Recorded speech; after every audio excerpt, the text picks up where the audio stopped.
They How do you know if you're don't. doing it wrong? How do you know if you're building bad habits into your work and into your process if you don't have someone senior going, "Oh, I wouldn't do that if I were you. I would probably do this, this, and the other."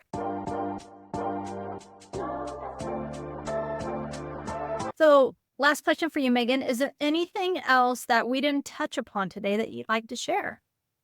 I will tell you, we didn't touch upon the level 11 technology, and it feels very toot my own horny, but I'm going to do it anyways. Please. I'm building an apprenticeship agency because I see that there is a market need for some kind of skilled training that is paid because I'm tired of seeing people who have invested in themselves be asked to work for free. I do not feel like you should be asked to work for free. So I'm building an apprenticeship agency where I'm helping people learn how to do really specific things, which is a usability and accessibility evaluation on a website. We are growing from teeny tiny little baby websites with 2 and 3 pages and just understanding what does accessibility look like so that we can bring more value in our real world careers as we grow those careers. So I am building that and I am building it out loud, which is, yeah, a little terrifying because it is all content creation.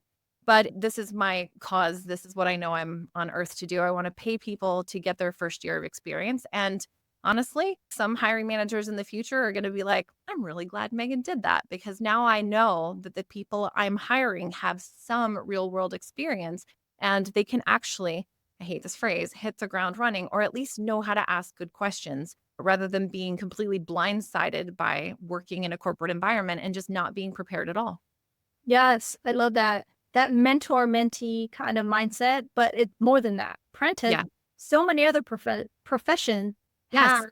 that model, right? Skilled tradespeople have 2 years of minimum. It depends on the state, depends on where you're learning, but 2 years of minimum paid training where you are shadowing someone as you learn how to install HVAC units or electrical wiring. And we are knowledge workers, and maybe it's not the same as a skilled trade, but is it not? We have bare minimum requirements for accessibility and usability that we should meet. And those are the bread and butter of what it means to be a UX designer. Now, I can't speak for a UI designer because they like to get fancy with things, but in UX, there are standards that need to be met, and you should learn those in an effective environment, and you should be paid to do so. So that's my goal. Don't I see a love lot of it. people doing it out here. And the reason I'm doing it out loud is because it's all open source. There is no proprietary algorithm. There are plenty of, I believe that there are many companies and government agencies that need to work with us, and they are going to have a more positive experience because they're working with skilled tech, technical, what am I thinking of?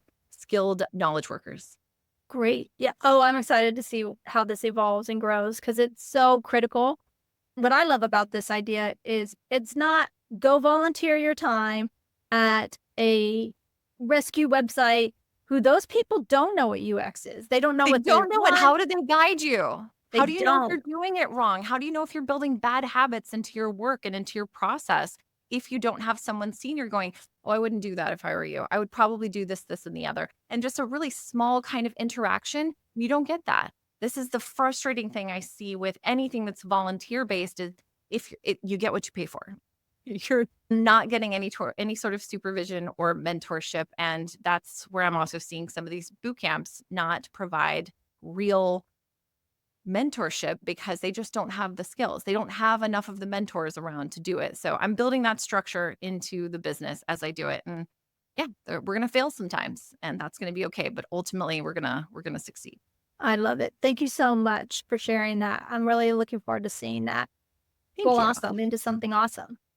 So I'm going to say thank you so much, Megan, for your time. It was so great to chat with you. Same. Thank you so much. This was awesome.